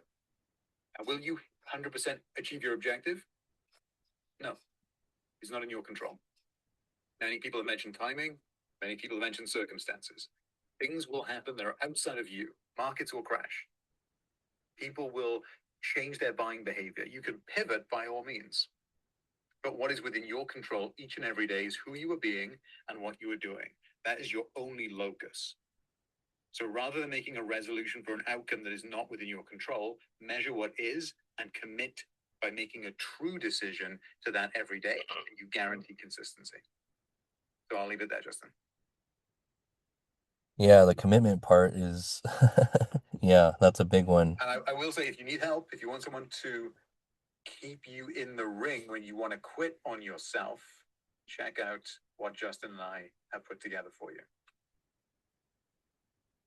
Absolutely. Yeah, thanks, Will. Yeah, well said, and love the playbook model there, and yeah, physically printed out. This is really important. Like You gotta see it visually, you gotta see it digitally, you gotta hear it, you gotta see it on video. Like you gotta absorb it multiple ways. That's really gonna ingrain in your brain. So okay, let's go to Christelle real quick, and then we'll go to John Carlos. And then we got a couple hands up, Hyro and goodness, and then we'll start wrapping up. Okay, Christelle, over to you.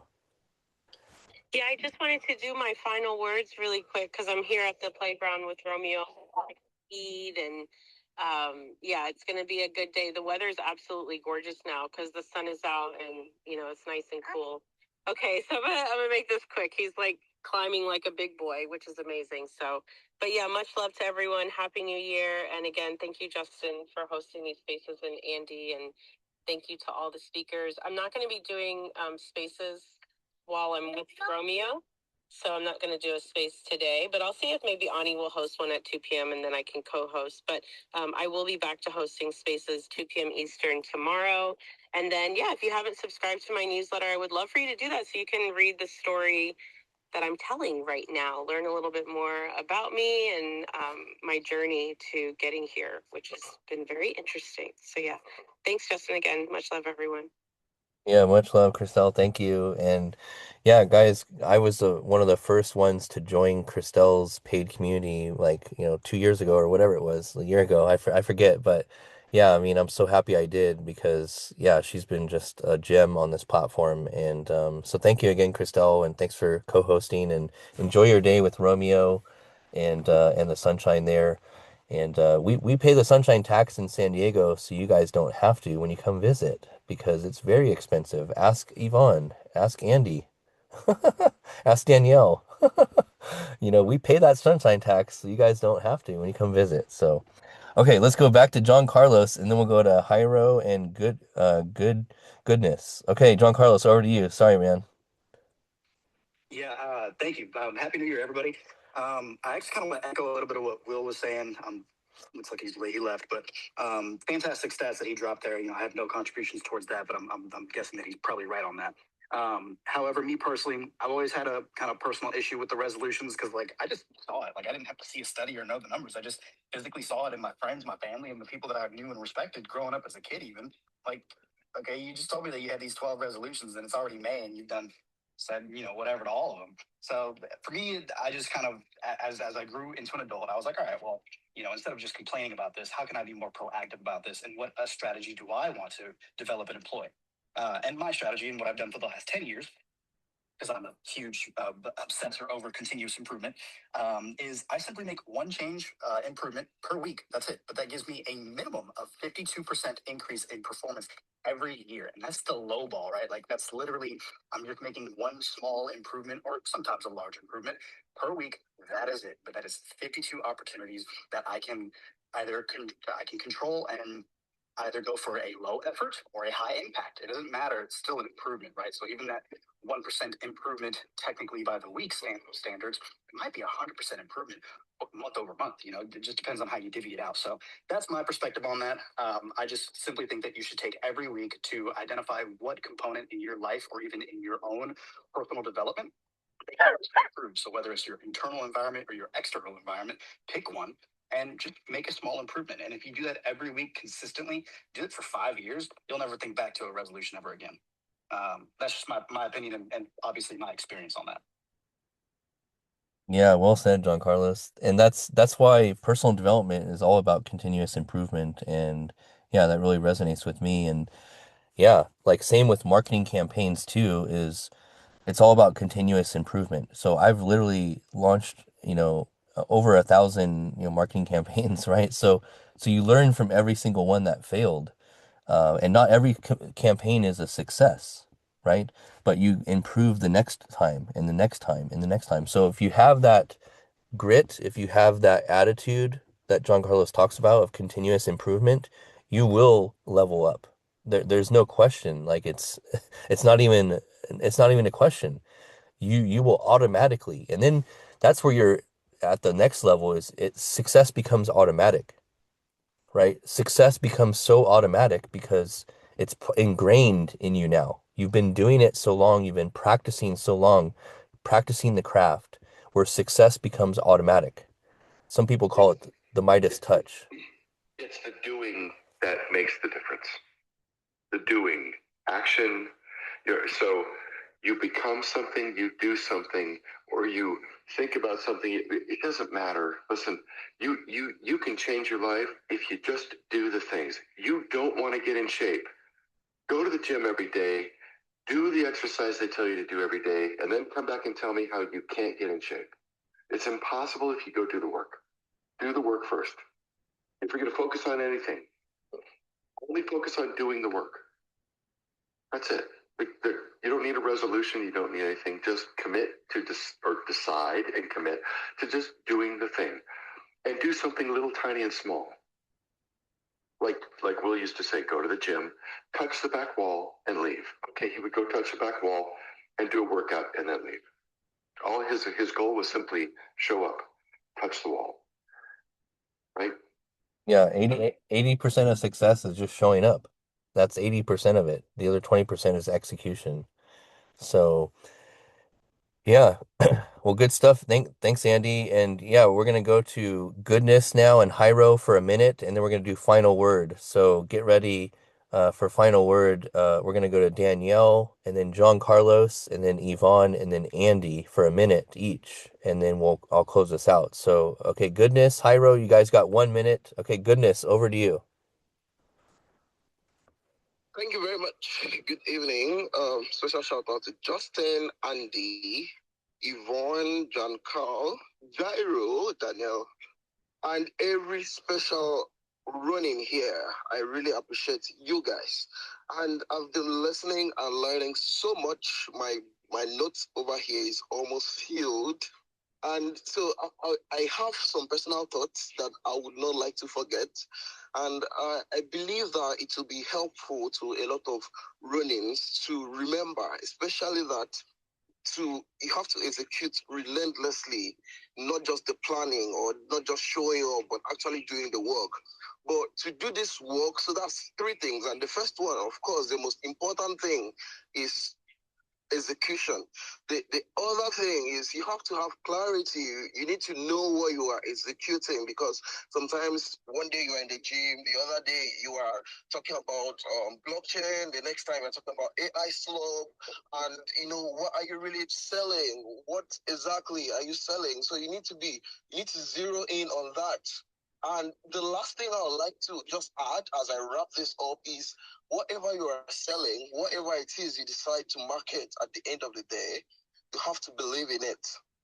Because if you believe in it, then it makes every other thing you want to do easier. Not easy, but easier. Thank you very much. So fun to be here. I look forward to other editions and being part of the running community.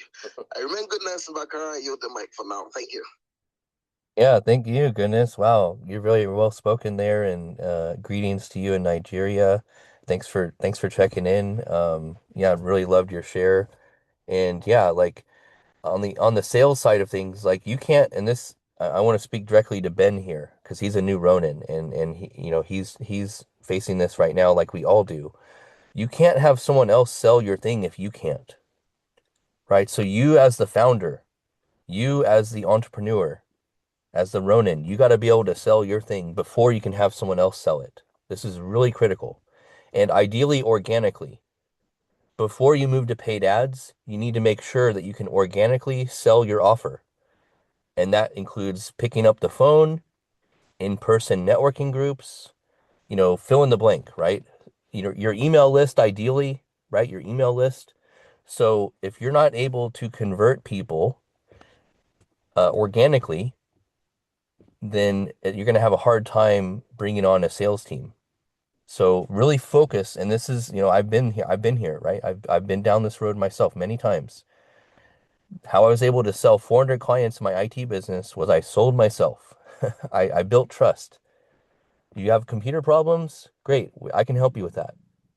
Right? So it always starts with the problem and the pain point. So, but yeah, good stuff. Goodness. Thanks for the share. Really enjoyed enjoyed that. And thanks. Make sure you join the community here on X, and keep in touch. We do have some packages, some paid programs as well. So check those out. And yeah, we're growing. So great to have you here. Okay, let's jump to Hyro for 1 minute, and then we'll go to Danielle, John Carlos, Yvonne, and Andy for 1 minute each, and then I got to close this out. Okay, all right. Hyro, over to you. Welcome. Happy New Year. First thing first, it's not Hyro, it's Gyro.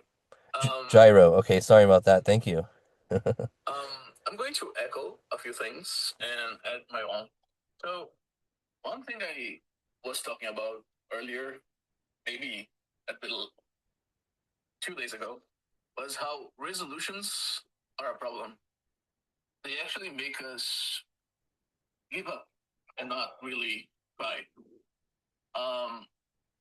We need to understand that objectives should be in front of us and not something far away. And that leads me to goals. Once you set goals, they must be measurable, touchable, even. They cannot be that big goal in the horizon, impossible to touch, because that leads you to feel like a failure in the short run, and then you stop doing it. And once you stop doing it, you're done. It's over. So results should be it's self-explanatory. They're results. Once you do something, they show up. You know, there is no results without doing. And like you said, numbers are numbers. People need to see you, and there are many of us, many of us, and there are competitors who are not even people. So you need to show up more and more, and keep showing up. And don't think about the results. The results are a consequence, not something that comes when you think about them. Just do it. And don't care about what you can't control. Outcomes are not yours to control. Just do the work. Thank you. Yeah, thank you, Hyro. Yeah, great to connect with you. And yeah, yeah, thank you so much. And yeah, the results are really a byproduct of, the value and the showing up and, ideally revenue, right? Like revenue is a key indicator. And it can take a bit longer to get to that revenue. But, with time, with focus, with intensity, with grit, you will get to that revenue. And again, the fundamentals I always teach is customer acquisition and customer retention. Now, it can be multiple touch points and multiple sales calls to get people to convert. And understand whether you have a product-based business or a service-based business. Those are two different things. The sales cycle is different. So make sure you have clarity. We talked about clarity, the importance of clarity. Make sure you have clarity into what is the sales process for selling my product versus what is the sales process of selling my service, because those two different strategies. So get very clear about that. Um, so yeah, thanks, Hyro. Great to hear from you. We're gonna be wrapping up now with final word, guys. So we do these spaces Monday through Friday, 6:45 a.m. Pacific in the startup circle every Monday, Wednesday, Friday, and every Tuesday and Thursday in the Revenue Running community. So make sure you put it on your calendar right now. Yeah, I see you have your calendar. Yeah, put it on your calendar. 6:45 a.m. Pacific, Monday through Friday. Write it down. And guess what? It's sales and marketing mastery. That's what we're doing every day. We're not talking politics. We're not talking health, although that's important. We're talking sales and marketing mastery. Right, because these are the two biggest business drivers of any company. Okay, I don't care. You can have a great product, you can have a great accounting, you can have great finance, you can have great operations, you can have great tech. All that is meaningless unless you have sales and marketing. It's completely meaningless. So that's why you need to focus on sales and marketing. Those are the two biggest business drivers of any company. And you will bring in that revenue and you will scale. Okay, final word over to you. We'll go to Danielle, John Carlos, Yvonne, Andy for 1 minute each, and then I'll close this out. Okay, thanks, guys. Danielle, over to you. So everybody here knows the value that we get with consistency if you show up, fairly regularly. I just want to, shout out again, Justin, for all that you've brought to this community, that you've brought to me personally. And, guys, honestly, Yvonne, echoed it earlier. It's a nominal fee to acknowledge him. We talk about buy me a coffee and all other ways that we can support each other. A little bit goes a long, long way. So please consider joining the Revenue Ronin community, especially if you're here, like on the regular, because what you do here, Justin, is absolutely amazing. So looking forward to supporting you again in 2026 and being part of this fam. Watch them follow. Somebody wrote that in my book. Your WTF. And you know what? Nobody else got that WTF but you, like, since then. So that's pretty cool. Yeah, thank you. A lot of love over to you, Danielle. You're like my big sister. So, and I can't wait to do a Be Real X Talk show. Hopefully this year we'll lock it down. We have to. You let me know your schedule. My schedule is best on Thursday and Friday. Thursday, Friday. So I mean, I know Andy's a little bit further. He's a plane ride, but Yvonne and I are a drive away. Okay, so I want to see like Yvonne and me, and I know. Wait, there's somebody else floating around here that's relatively close, like just within a car ride. So that's what I want to see happen. We don't even have to get in the car. We'll just like kind of get into a room and then like let it fly as a group. there we go. Yeah, so we're gonna make it happen. So thank you again, Danielle, for the support. Much love to you. Let's go to my brother, John Carlos. John Carlos, over to you. Final word, man. Earlier you said automate your continuous improvement. So just 2-second backstory. That's the whole reason I developed my original formula that I call Eval Exec V1. Started in 2012, finished in 2014. I was disappointed with Siri, so I wanted a way to have my own AI back then to automate my decisions. So that was the reason I did that, because if you can automate your decisions, you automate your improvement, and then success becomes inevitable. So that's really all I have to share with that. I do want to say that I'm really starting to gear up and trying to share this information a little bit more practical with people. So if you are interested in learning how to automate your continuous improvement, I do want to start teaching people the clarity framework. I'm not going to charge you or anything like that. Us having a conversation, and if you like it, you like it. If you don't, you don't. But it's just definitely something I want to step into. So it is my tried and tested way of being able to automate your decisions, which means you automate your improvement. And again, success becomes inevitable. Like I said, it's just the basic concept of making a simple change every week. You have 52 opportunities. It's really hard to fail at that point. So thank you. Yeah, thank you, John Carlos, for being a Ronin, man. Really appreciate the support as always. And yeah, make success inevitable with these clarity systems and battle tested systems that John Carlos teaches and we teach here. Nothing we share here is paywalled, by the way. Like everything we share on these masterminds, this is if you sign up on Buy Me Coffee, it's the same concepts that I'm teaching here on these spaces that I've already shared with everyone openly. It's just Buy Me Coffee is in a setting where it's organized more. That's the only difference. But nothing is held back. We don't gatekeep anything. Like, that's what it's all about is just, making sure that we're all winning together. Like that's it. Like we're gonna win. Like winning is gonna be inevitable. We're all gonna be back here in 1 year from now. We're gonna be celebrating because we celebrate our wins every Friday. But we're all going to be celebrating a year from now.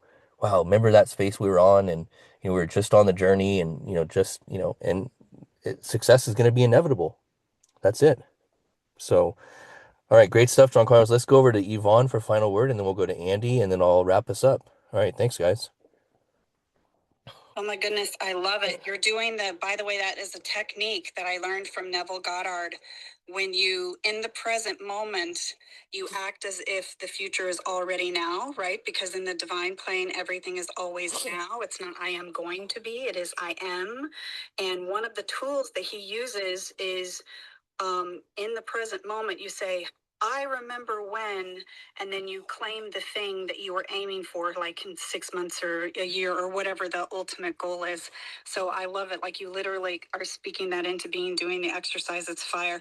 The one thing that I'll just share is tool, like when you have the fear and you have those objections that come up to yourself, just a little mindset coaching.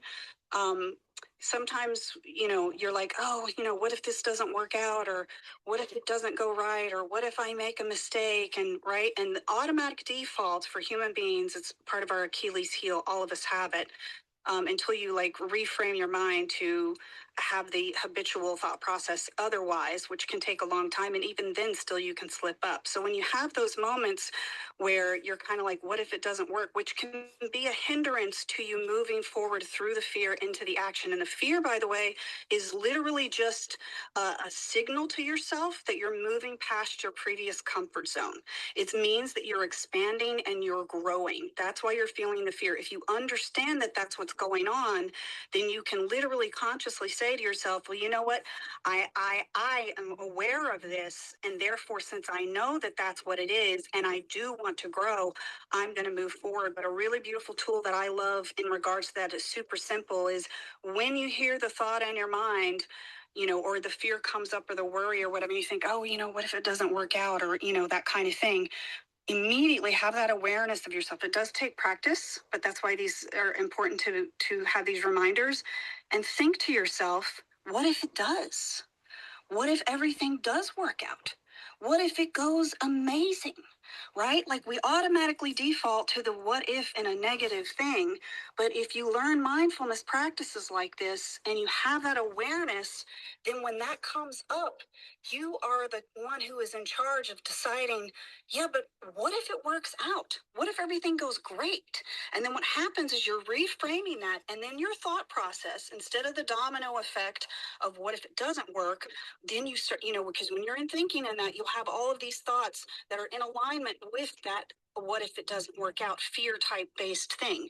But when you flip that to what if everything works out, what if it goes amazing, right? Like when you flip it to that mindset and that and you reframe it, then what happens is your train of thought and the things that you start to think from that particular point, then you start to see all of the ways it could go right. Then you get excited about it, and then you're not feeling the dread that can cause a lot of procrastination for moving forward with some of these things. So I just want to share those final tools. Awesome space today, Justin. Happy New Year, everyone. Much love all around. This is going to be a fire year for all of us, you guys. Let's go, Yvonne. Thank you, man. Like, I'm learning so much from you as well, Yvonne. And yeah, your energy and light here is, I second what Christelle said. It's been a huge blessing. So thank you. And yeah, uh, the power of the reframe, right? The power of the reframe. That's a big takeaway from Yvonne there, guys. And you remember that play on got, that slogan "Got milk," right? There's in my generation, I'm 45 now, so but there's that "Got milk" slogan. Well, got grit, right? We got grit. So grit is a very powerful, who mentioned it? I think it was Lucia or someone else, but yeah, like grit is you have to have that grit, right? And so and there's people that have it, and I know it. Ben has it, Cindy has it, Treasure has it, AVR has it, Butterfly 311 has it, Lucia has it. We all have that grit inside of us. We all have it. And so tap into that. Tap into that grit and just, don't stop relentlessly executing. So thank you again, Yvonne. Always great to have you here. And yeah, let's go over to Andy for a final word and then I'll close this out. Well, happy New Year, everybody. We're starting off with a bang. It's going to be more of the same. And I love what Yvonne said about act as if, state it as if. So here's the way I'm working on doing things. And so if you want to lose weight, okay, then do the thing.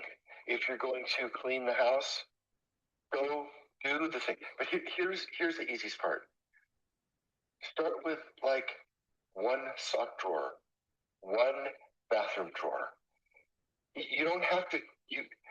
It's everybody overestimates what they can do in the short term and fails, and everyone underestimates what they can do the long term and almost always succeeds.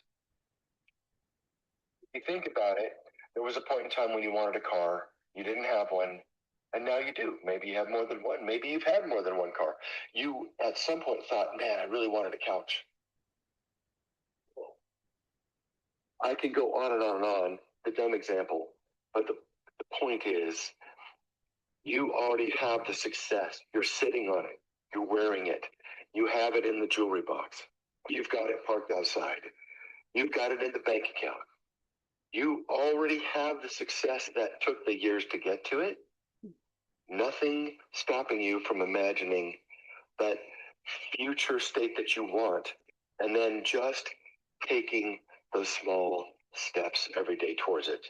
It's surprising how far you can go if you just take one step at a time. And we can always be more, we can always do more, we can always learn more, and act as if you've already won. Act as if you've already won. You've already won, right? You're here, you're breathing. You're breathing and you're billing, as Andy would say, right? You've already won. So don't get played, get paid with more conversations, more content, more calls, more texts, more revenue, more. So do more, be more, learn more, and just relentlessly execute. And that's what it's all about this year is relentless execution. So great space, guys. As always, we'll be back Monday. Wait, no, tomorrow. We'll be back tomorrow. I'm sorry. Yes, it's Thursday. I got my days mixed up. So we will be back tomorrow in the Startup Circle, 6:45 a.m. Pacific, and be on the lookout for the replay here. I'm going to be posting content around today's space. I've been recording on Zoom, so I have the transcript. So I will feed that to my LLM, Claude. And so, yeah, keep an eye out on the timeline for, I may tag you on the summary from today's space so you can get the highlights because we want to, and this is a pro tip for everyone, okay? This is a big pro tip. So take this down. This is really big. After every single call that you have with the prospect and or customer, you want to ask yourself this question. How could I have improved that call? What could I have improved? This is absolutely critical. This is how you grow. This is how you level up. This is how you achieve level of mastery. And ideally, what I do is I'll even call a partner or a team member and I will ask them for feedback. I will say, hey, Rob, what could I have done better on that call? Oh, it was a great call, Justin. You led it masterfully. Okay, well, but what else could I have improved on? Like how would I have made it better, in your opinion? If they don't say it was a 10, like I asked them, like, was that on a scale of 0 to 10, what would you give that call? A 7. Okay, well, what would make it a 10? And get that feedback. And this is how you level up. Because this is what I do on all my calls. So this is a big pro tip. Because why? Because we're always improving, right? We can always do better. So get that feedback because that feedback mechanism is everything. And this is how you'll grow. So just remember, guys, at the end of our lives, we'll ask ourselves 4 simple questions. Did I live? Did I love? Did I matter? And did I make a difference? Until next time, keep making a difference. Build that mind, build that body, build that business, build that bank account. But most importantly, build that legacy. So stay hungry and stay humble. We'll see you at the top. And let me leave you with a little outro.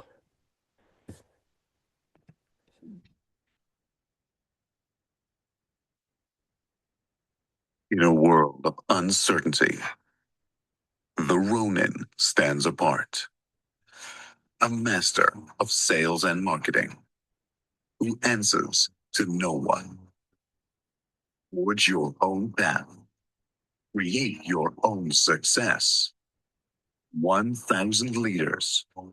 1,000 Ronins.